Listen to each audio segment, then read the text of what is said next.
بسم الله الرحمن الرحيم. ألف لام را كتاب أحكمت آياته ثم فصلت من لدن حكيم خبير ألا تعبدوا إلا الله إنني لكم منه نذير وبشير وأن استغفروا ربكم ثم توبوا إليه يمتعكم متاعا حسنا إلى أجل مسمى ويؤت كل ذي فضل فضله وإن تولوا فإني أخاف عليكم عذاب يوم كبير إلى الله مرجعكم وهو على كل شيء قدير ألا إنهم يثنون صدورهم ليستخفوا منه ألا حين يستغشون ثيابهم يعلم ما يسرون وما يعلنون إنه عليم بذات الصدور وما من دابة في الأرض إلا على الله رزقها ويعلم مستقرها ومستودعها كل في كتاب مبين وهو الذي خلق السماوات والأرض في 6 أيام وكان عرشه على الماء ليبلوكم أيكم أحسن عملا ولئن قلت إنكم مبعوثون من بعد الموت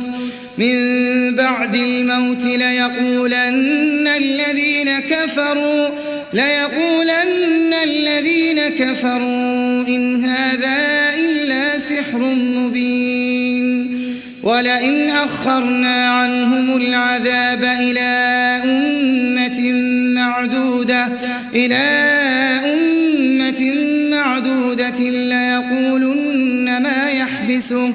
ألا يوم يأتيهم ليس مصروفا عنهم وحاق بهم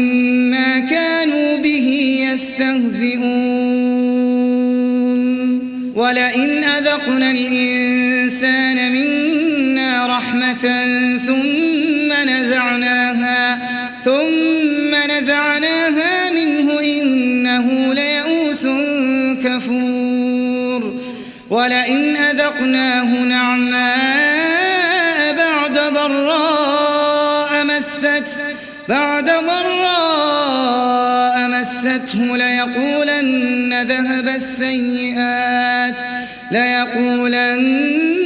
ذهب السيئات عني إنه لفرح فخور إلا الذين صبروا وعملوا الصالحات أولئك لهم مغفرة وأجر كبير فلعلك تارك بعض ما يوحى إليك وضائق به صدرك أن يقولوا لولا أنزل عليه كنز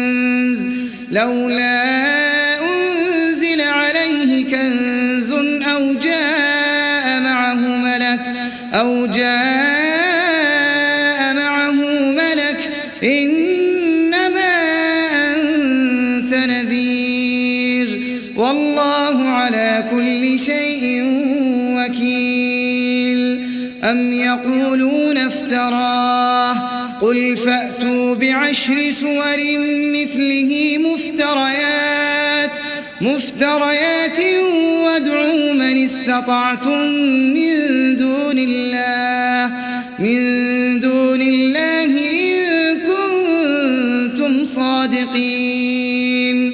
فإن لم يستجيبوا لكم فاعلموا أنما أنزل بعلم الله وأن لا إله إلا هو فهل أنتم مسلمون من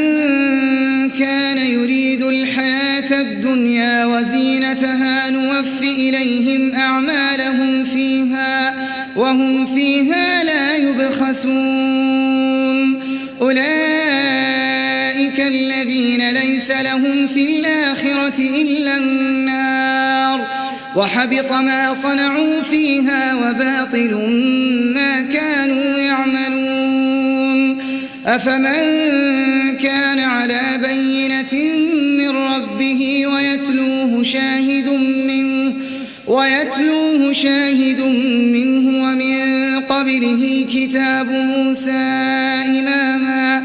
ومن قبله كتاب موسى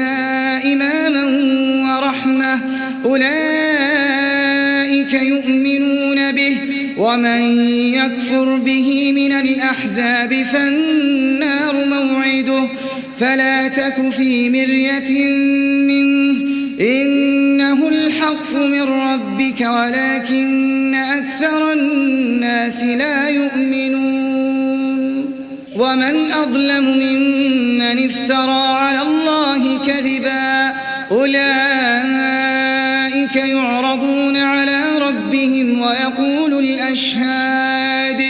ويقول الأشهاد هؤلاء الذين كذبوا على ربهم ألا لعنة الله على الظالمين الذين يصدون عن سبيل الله ويبغونها عوجا وهم بالآخرة هم كافرون أولئك لم يكونوا معجزين في الأرض وما كان لهم من دون الله من أولياء يضاعف لهم العذاب ما كانوا يستطيعون السمع وما كانوا يبصرون أولئك الذين خسروا أنفسهم وضل عنهم ما كانوا يفترون لا جرم أنهم في الآخرة هم الأخسرون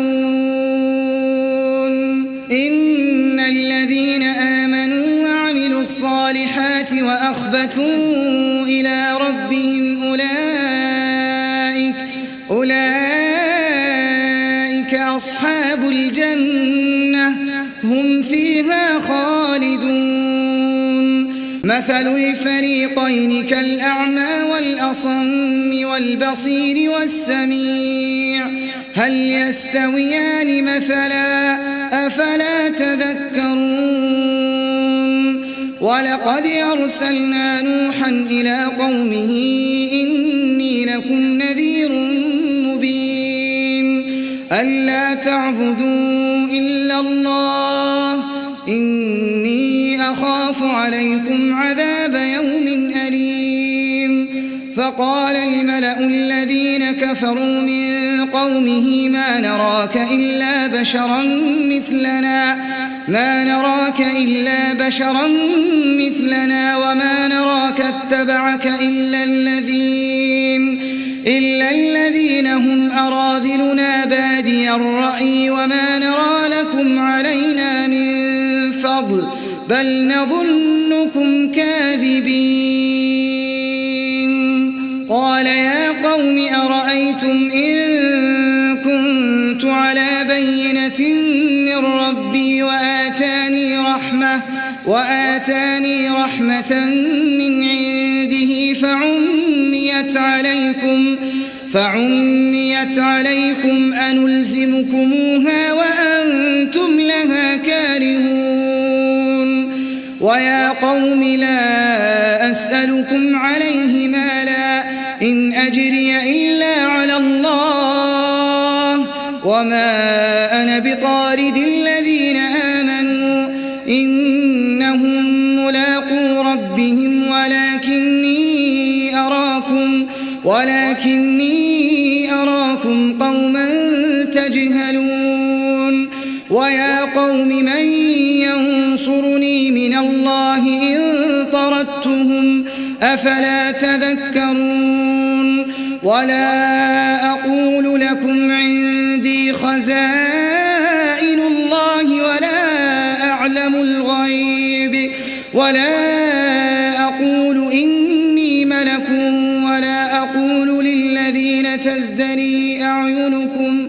ولا أقول للذين تزدري أعينكم لن يؤتيهم الله خيرا الله أعلم بما في أنفسهم إني إذا لمن الظالمين قالوا يا نوح قد جادلتنا فأكثرت جدالنا فأتنا بما تعدنا إن كنت من الصادقين قال إنما يأتيكم به الله إن شاء وما أنتم بمعجزين ولا ينفعكم نصحي إن أردت أن أنصح لكم إن كان الله يريد أن يغويكم هو ربكم وإليه ترجعون أم يقولون افتراه قل إن افتريته فعلي إجرامي وأنا بريء مما تجرمون وأوحي إلى نوح أنه لن يؤمن من قومك إلا من قد آمن فلا تبتئس بما كانوا يفعلون واصنع الفلك بأعيننا ووحينا ولا تخاطبني في الذين ظلموا إنهم مغرقون ويصنع الفلك وكلما مر عليه ملأ من قومه سخروا منه قال إن تسخروا منا فإنا نسخر منكم كما تسخرون فسوف تعلمون من يأتيه عذاب يخزيه ويحل عليه عذاب مقيم حتى إذا جاء أمرنا وفارت النور قل نحمل فيها من كل زوجين اثنين وأهلك إلا من سبق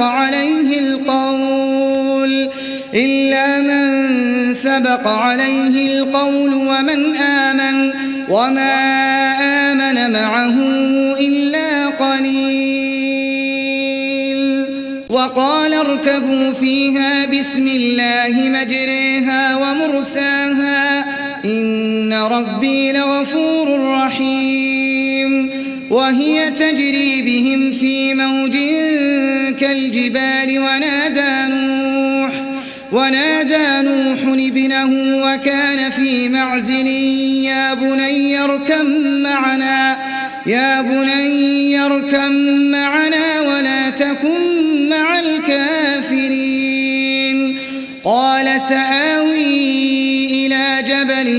يعصمني من الماء قال لا عاصم اليوم من أمر الله إلا من رحم وحال بينهما الموج فكان من المغرقين وقيل يا أرض ابلعي ماءك ويا سماء أقلعي وغيض الماء وقضي الأمر واستوت على الجودي وقيل بعدا للقوم الظالمين. ونادى نوح ربه فقال رب إن ابني من أهلي وإن وعدك الحق وأنت أحكم الحاكمين. قال يا نوح إنه ليس من أهلك إنه عمل غير صالح فلا تسألني ما ليس لك به علم إني يعظك أن تكون من الجاهلين. قال رب إني أعوذ بك أن أسألك ما ليس لي به علم وإلا تغفر لي وترحمني أكن من الخاسرين. قيل يا نوح اهبط بسلام منا وبركات عليك وعلى ممن معك وأمم سنمتعهم ثم يمسهم منا عذاب أليم. تلك من أنباء الغيب نوحيها إليك ما كنت تعلمها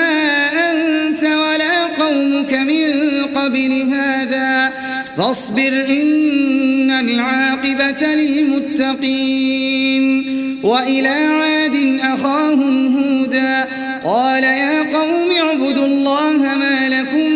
من إله غيره إن أنتم إلا مفترون. يا قوم لا أسألكم عليه أجرا إن أجري إلا على الذي فطرني أفلا تعقلون. ويا قوم استغفروا ربكم ثم توبوا إليه يرسل السماء عليكم مدرارا ويزدكم قوة إلى قوتكم ولا تتولوا مجرمين. قالوا يا هود ما جئتنا ببينة وما نحن بتاركي آلهتنا عن قولك وما نحن لك بمؤمنين إن نقول إلا اعتراك بعض آلهتنا بسوء. قال إني أشهد الله واشهدوا أني بريء مما تشركون من دونه فكيدوني جميعا ثم لا تنظرون. إني توكلت على الله ربي وربكم ما من دابة إلا هو آخذ بناصيتها إن ربي على صراط مستقيم. فإن تولوا فقد أبلغتكم ما أرسلت به إليكم ويستخلف ربي قوما غيركم ولا تضرونه شيئا إن ربي على كل شيء حفيظ. ولما جاء أمرنا نجينا هودا والذين آمنوا معه برحمة منا ونجيناهم من عذاب غليظ. وتلك عاد جحدوا بآيات ربهم وعصوا رسله واتبعوا أمر كل جبار عنيد. وأتبعوا في هذه الدنيا لعنة ويوم القيامة ألا إن عادا كفروا ربهم ألا بعدا لعاد قوم هود. وإلى ثمود أخاهم صالحا قال يا قوم اعبدوا الله ما لكم من إله غيره هو أنشأكم من الأرض الأرض واستعمركم فيها فاستغفروه ثم توبوا إليه إن ربي قريب مجيب. قالوا يا صالح قد كنت فينا مرجوا قبل هذا أتنهانا أن نعبد ما يعبد آباؤنا وإننا لفي شك مما تدعونا إليه مريب. قال يا قوم أرأيتم إن كنت على بينة من ربي وآتاني منه رحمة فمن ينصرني من الله إن عصيته فما تزيدونني غير تخسير. ويا قوم هذه ناقة الله لكم آية فذروها تأكل في أرض الله ولا تمسوها بسوء فيأخذكم عذاب قريب. فعقروها فقال تمتعوا في داركم 3 أيام ذلك وعد غير مكذوب. فلما جاء أمرنا نجينا صالحا والذين آمنوا معه برحمة منا ومن خزي يومئذ إن ربك هو القوي العزيز. وأخذ الذين ظلموا الصيحة فأصبحوا في ديارهم جاثمين كأن لم يغنوا فيها ألا إن ثمود كفروا ربهم ألا بعدا لثمود. ولقد جاءت رسلنا إبراهيم بالبشرى قالوا سلاما قال سلام فما لبث أن جاء بعجل حنيذ. فلما رأى أيديهم لا تصل إليه نكرهم وأوجس منهم خيفة. قالوا لا تخف إنا أرسلنا إلى قوم لوط وامرأته قائمة فضحكت فبشرناها بإسحاق ومن وراء إسحاق يعقوب. قالت يا ويلتى أألد وأنا عجوز وهذا بعلي شيخا إن هذا لشيء عجيب. قالوا أتعجبين من أمر الله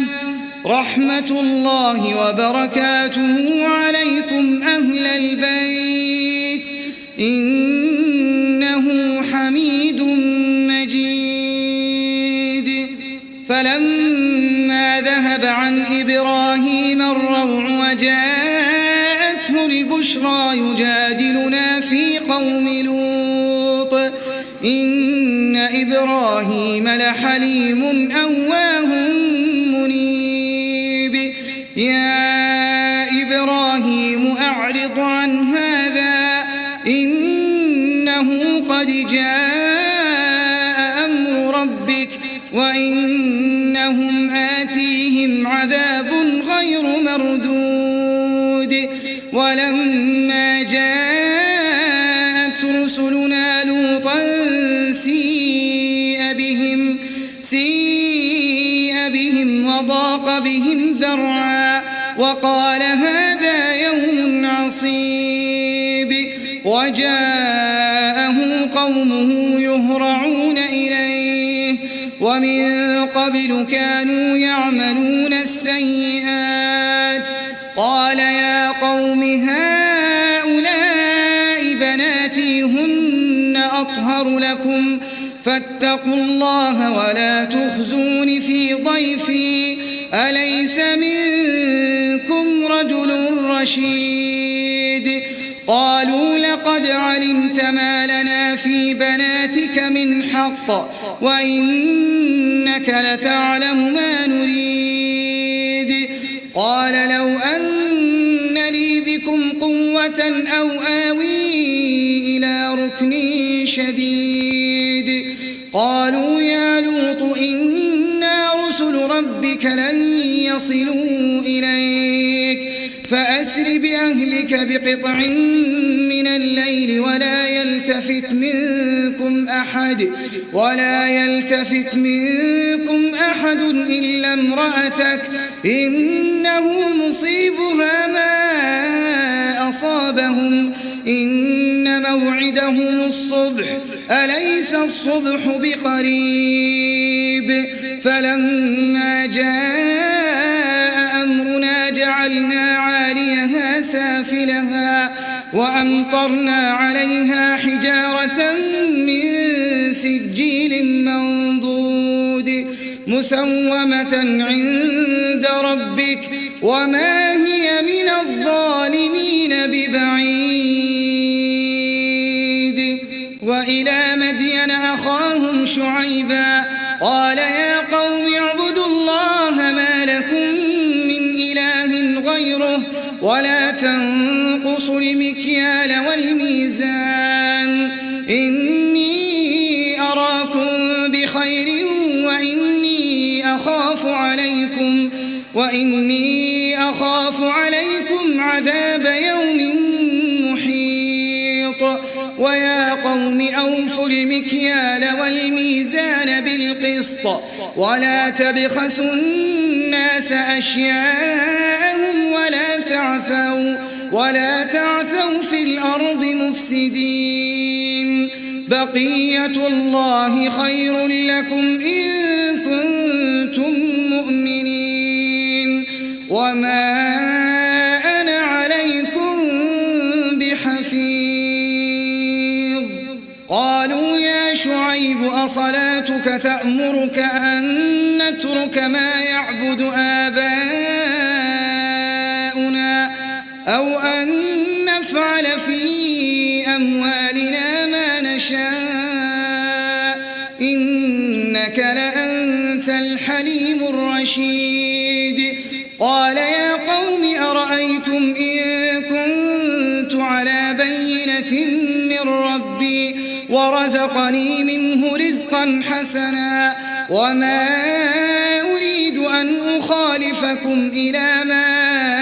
أنهاكم عنه إن أريد إلا الإصلاح ما استطعت وما توفيقي إلا بالله عليه توكلت وإليه أنيب ويا قوم لا يجرمنكم شقاقي أن يصيبكم مثل ما أصاب قوم نوح أو قوم هود أو قوم صالح وما قوم لوط منكم ببعيد واستغفروا ربكم ثم توبوا إليه إن ربي رحيم ودود قالوا يا شعيب ما نفقه كثيرا مما تقول وإنا لنراك فينا ضعيفا ولولا رهطك لرجمناك وما أنت علينا بعزيز قال يا قوم أرهطي أعز عليكم من الله واتخذتموه وراءكم ظهريا إن ربي بما تعملون محيط ويا قوم اعملوا على مكانتكم إني عامل سوف تعلمون من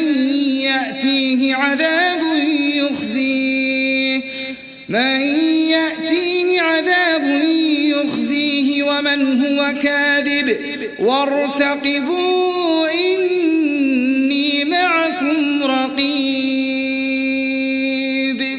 ولما جاء أمرنا نجينا شعيبا والذين آمنوا معه برحمة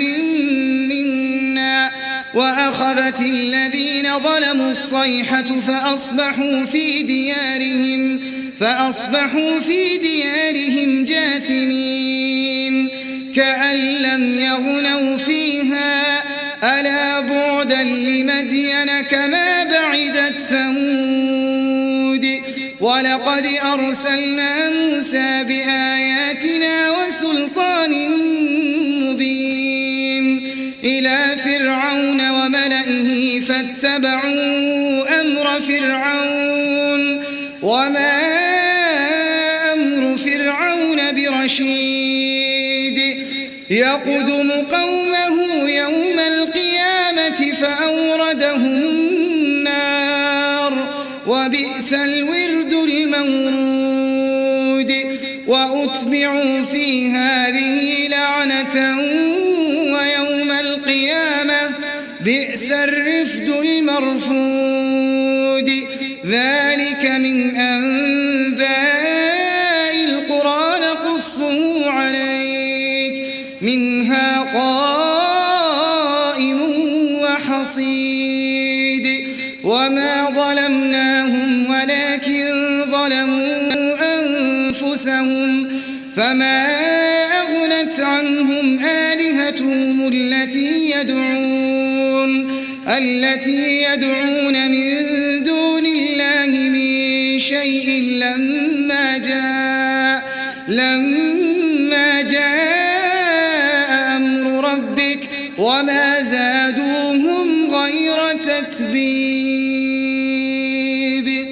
وكذلك أخذ ربك إذا أخذ القرى وهي ظالمة إن أخذه أليم شديد. إن في ذلك لآية لمن خاف عذاب الآخرة ذلك يوم مجموع له الناس وذلك يوم مشهود. وما نؤخره إلا لأجل معدود يوم يأتي لا تكلم نفس إلا بإذنه فمنهم شقي وسعيد. فأما الذين شقوا ففي النار لهم فيها زفير وشهيق خالدين فيها ما دامت السماوات والأرض إلا ما شاء ربك إن ربك فعال لما يريد. وأما الذين سعدوا ففي الجنة خالدين فيها ما دامت السماوات والأرض إلا ما شاء ربك عطاء غير مجذوذ. فلا تك في مرية مما يعبد هؤلاء ما يعبدون إلا كما يعبد آباؤهم من قبل وإنا لموفوهم نصيبهم غير منقوص. ولقد آتينا موسى الكتاب فاختلف فيه ولولا كلمة سبقت من ربك لقضي بينهم وإنهم لفي شك منه مريب. وإن كلا لما ليوفينهم ربك أعمالهم إنه بما يعملون خبير. فاستقم كما أمرت ومن تاب معك ولا تطغوا إنه بما تعملون بصير ولا تركنوا إلى الذين ظلموا فتمسكم النار وما لكم من دون الله من أولياء ثم لا تنصرون وأقم الصلاة طرفي النهار وزلفا من الليل إن الحسنات يذهبن السيئات ذلك ذكرى للذاكرين واصبر فإن الله لا يضيع أجر المحسنين فلولا كان من القرون من قبلكم أولو بقية ينهون عن الفساد في الأرض إلا قليلا ممن أنجينا منهم واتبع الذين ظلموا ما أترفوا فيه وكانوا مجرمين وما كان ربك ليهلك القرى بظلم وأهلها مصلحون ولو شاء ربك لجعل الناس أمة واحدة ولا يزالون مختلفين إلا من رحم ربك ولذلك خلقهم وتمت كلمة ربك لأملأن جهنم من الجنة والناس أجمعين وكلا نقص عليك من أنباء الرسل ما نثبت به فؤادك وجاءك في هذه الحق وموعظة وذكرى للمؤمنين وقل للذين لا يؤمنون اعملوا على مكانتكم إنا عاملون وانتظروا إنا منتظرون ولله غيب السماوات والأرض وإليه يرجع الأمر كله فاعبده وتوكل عليه وما ربك بغافل عما تعملون